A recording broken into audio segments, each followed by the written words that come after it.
66 year एक male patient हैं जो कि लैब कोली के लिए पोस्टेड हैं। इनमें जो इशू है ये हाइपरटेंसिव है since last 8 year on anti hypertensive medication. Hypothyroid है इनको। ये भी लगभग 24 ईयर से है। Known case of diabetes mellitus on OHA हैं, है ना। और एक इनका पुराना चेस्ट पेन की हिस्ट्री है। उसके बाद जब इनका इको हुआ है तो इनका RCA टेरिटरी हाइपोकाइनेटिक है, RBB है और माइल्ड MR LBDD ग्रेड 1 है। जो सबसे बड़ा इशू इनका EF लोअर साइड में, इनका EF 44% है। तो आज ये जो हमारा डेमो वीडियो है ये रिगार्डिंग है non cardiac surgery in cardiac patient, कैसे हम इसको प्रोसीड करते हैं।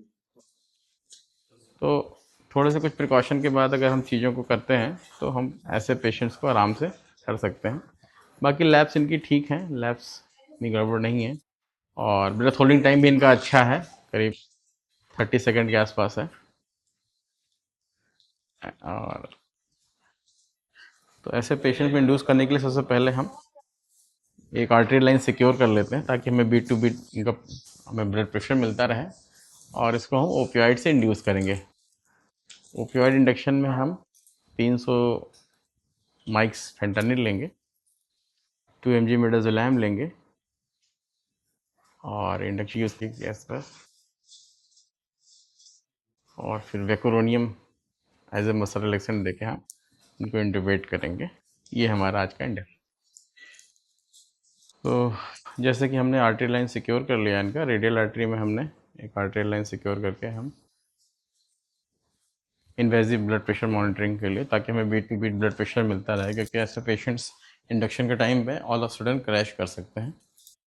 तो अब ऐसा हमने आर्टरी लाइन सिक्योर कर लिया। अब देखिए हमारा ग्राफ आ चुका है। अब इसकी ज़ीरोइंग करके हम beat to beat blood pressure ले लेंगे, है ना। तो और जैसा कि मैंने बताया कि इसको हम ओपियोइड इंडक्शन करेंगे विथ इटोमिडेट करीब हम 20 mg के आसपास लेंगे। होल्ड कर लो। हमने आर्टेरियल लाइन डालने से पहले इनको 50 माइक्स फेंटनिल और 1 mg मिडाजोलैम दे दिया, थोड़ा सा प्री मेडिकेट कर लिया था ताकि पेशेंट थोड़ा रिलैक्स हो जाए। अब हमारा आर्टेरियल ब्लड प्रेशर मॉनिटरिंग आ चुका है, आप देख सकते हैं beat to beat blood pressure आ रहा है ना। हार्ट रेट 60 के आसपास है, तो हम इसको इंड्यूस कर रहे हैं। सबसे पहले हमने 2 mg मिडाजोलैम दे दिया। अब हम ऑनडेंसेट्रॉन दे रहे हैं 2 mg। इनका ब्लड शुगर अभी का 103 था, तो अभी हम इंड्यूस करने के बाद इनको एक डेक्सट्रोज कंटेनिंग फ्लूइड देंगे ताकि हमारा ब्लड शुगर 120 के आसपास आ जाए। क्या दे रही है? हाँ दे दो। मिडाजोलैम दे दिया। हम ये 2 ml मॉक्सिकार्ड दे दे रहे हैं। अब इसके बाद हम ग्रेजुअली फेंटनिल देंगे।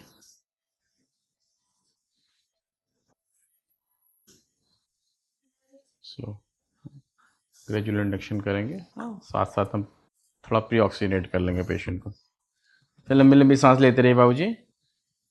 ओपियोइड इंडक्शन का एडवांटेज ये रहता है कि आपका जो BP पल्स है वो बहुत ज़्यादा फिर चेंज नहीं होता है ना, क्योंकि हमें ऐसे पेशेंट्स में टैकीकार्डिया अवॉइड करना होता है।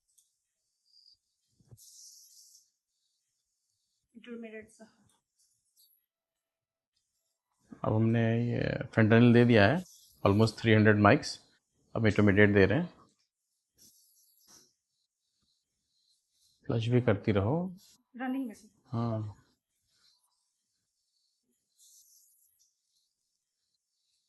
ठीक है। अब हम वेंटिलेट कर लेंगे इसको। अरे ये तो डिफिकल्ट इंट्यूबेशन है यार।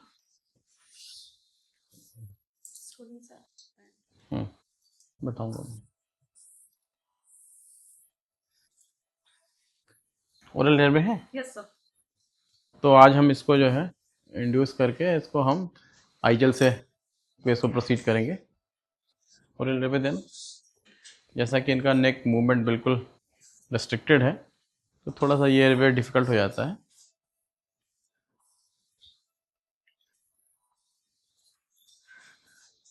फिर उसको 8 mg वेकोरोनियम दे दिया है इनको। 8 mg वेकोरोनियम दे दिया। इनका वेट ऑलमोस्ट लगभग 75 kg के आसपास है। हाँ फ्लूइड दे दो, जाने दो फ्लूइड। हम इसको करीब 2 से 5 मिनट तक इसको वेंटिलेट कर लेंगे। देखिए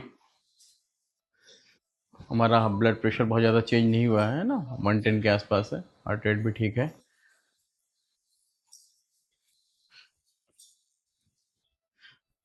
हम इसको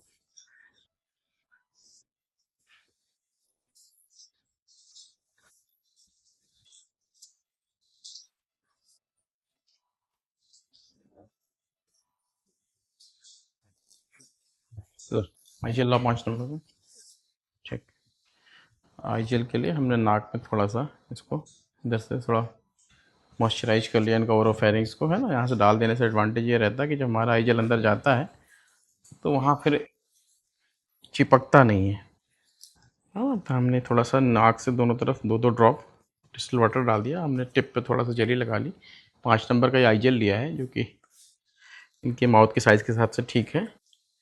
इसको हम धीरे से सिंगल हैंड लॉक करेंगे। हाँ, ये देखिए हमारा अच्छे से लॉक हो गया है। अब हम लॉक करने के बाद इसको वेंटिलेटर पे सेट कर देंगे।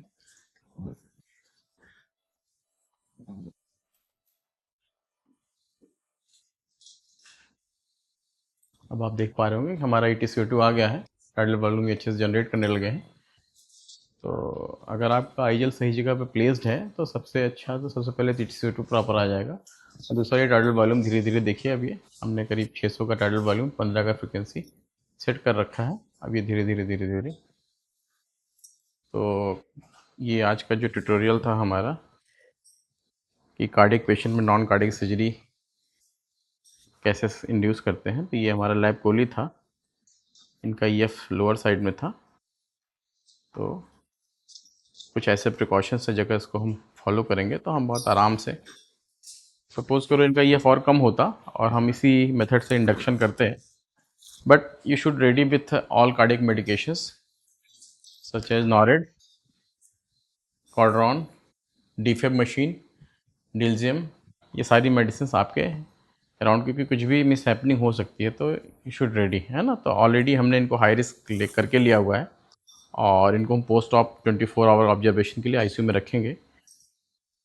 तो एक्सप्लेन करके चीज़ों को करने में बेटर रहता है, बेटर आउटकम रहता है ना। और मेरा अपना एक्सपीरियंस ये है कि अगर आप सारे प्रिकॉशंस रखते हैं तो ऐसे पेशेंट्स बहुत स्मूथली ऑपरेट हो जाते हैं। बस एक ही जो एक बड़ा ऐसे में ट्रिक होती है, बस पेशेंट क्लिनिकली आपका कितना प्रिजर्व है। क्लिनिकली मतलब अगर वो उसका EF ठीक है और बैठे बैठे उसकी सांस फूल रही है तो पेशेंट ठीक नहीं है।